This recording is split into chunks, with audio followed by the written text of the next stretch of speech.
गणमान्य दर्शकों, सादर अभिवादन।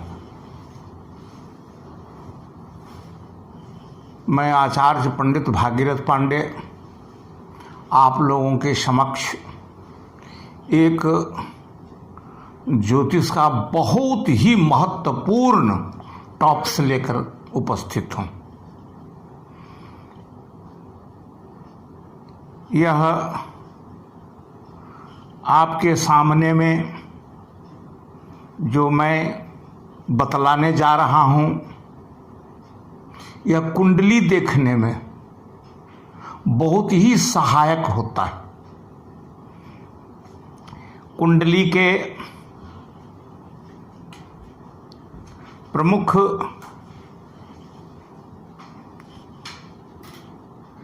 लग्न भाव कुंडली का पूरब दिशा माना गया है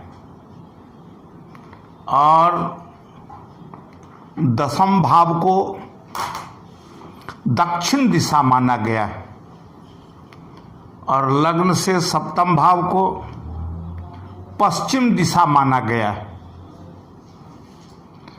और लग्न से चतुर्थ भाव को उत्तर दिशा माना गया है।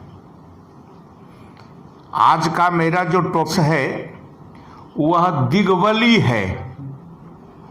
दिक् शब्द संस्कृत का होता है जिसका अर्थ होता है दिशा, दिशावली। दिग शब्द का शाब्दिक अर्थ होता है दिशा। कौन ग्रह किस दिशा में जाने से उसको अधिक बल मिल जाता है, इसे ही दिग्बली कहते हैं। जैसे लग्न में अर्थात पूरब दिशा में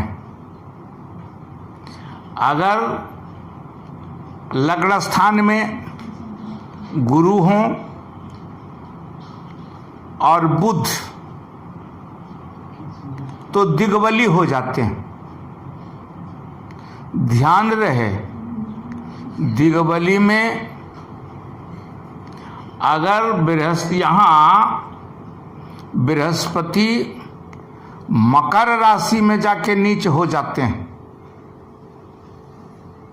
अगर मकर राशि के भी हो करके लग्न स्थान में नीच के भी हों तो दिग्बली होते हैं। अंक से कोई मतलब नहीं है, यह केवल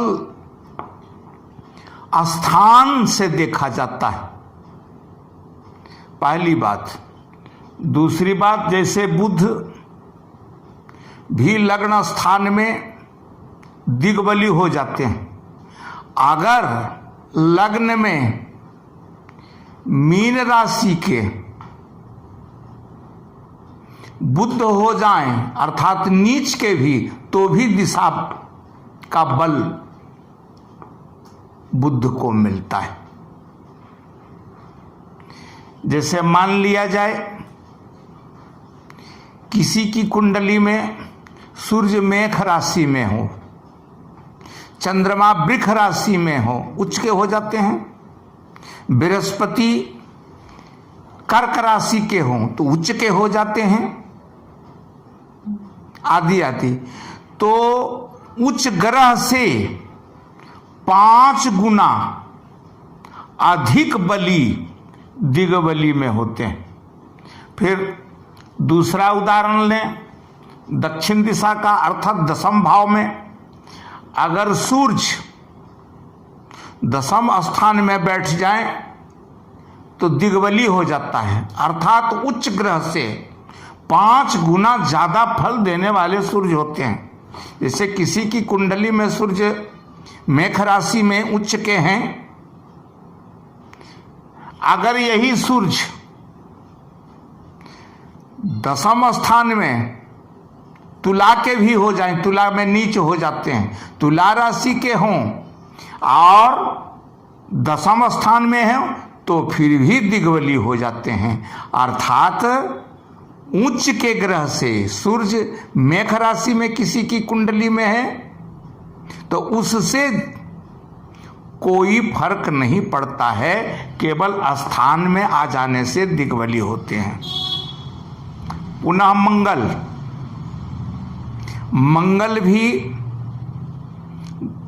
दशम स्थान में आ जाने से दिग्बल इनको मिल जाता है, दिशा का बल मिल जाता है।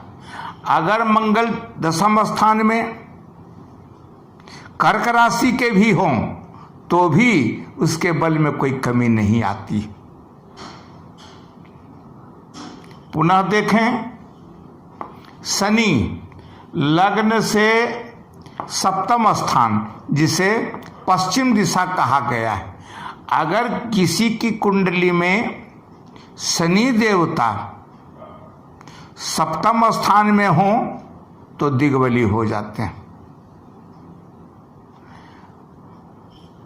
शनि मेष राशि के नीच हो जाते हैं। अगर मेष राशि किसी की कुंडली में मेष राशि में भी हो करके सप्तम स्थान में हो तो दिग्बल होता है। नीच होने से ग्रह का कोई फर्क नहीं पड़ता है दिग्बली में। पुनः आवे हम लोग देखें, उत्तर दिशा लग्न से चतुर्थ भाव में यदि शुक्र बैठ जाए तो दिशा बल मिल जाता है इनको, शुक्र देवता को।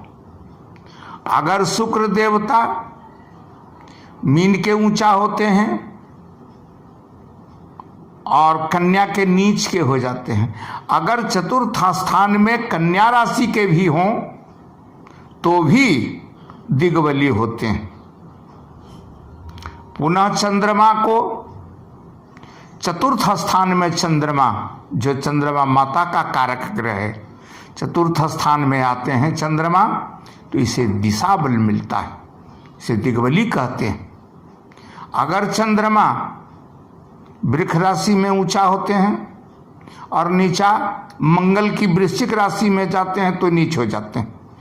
तो चंद्रमा यदि चतुर्थ स्थान में वृश्चिक राशि के भी हो जाएं तो भी इसकी दिग्बल प्राप्ति में कोई अंतर नहीं होता। ये इसे ही दिग्बल कहते हैं। ध्यान रहे, दिग्बली ग्रह उच्च ग्रह से 5 गुना ज्यादा फलदायक होता है। नीच ग्रह होते हुए भी दिग्बल में कोई अंतर नहीं, यही है दिशा बल। इसे कुंडली देखने में बहुत सहायता मिलती है। यदि यह वीडियो आपको मेरा अच्छा लगा तो सब्सक्राइब करना कदापि ना भूलें, लाइक करें, घंटा भी बजावें। धन्यवाद। जय श्री राम।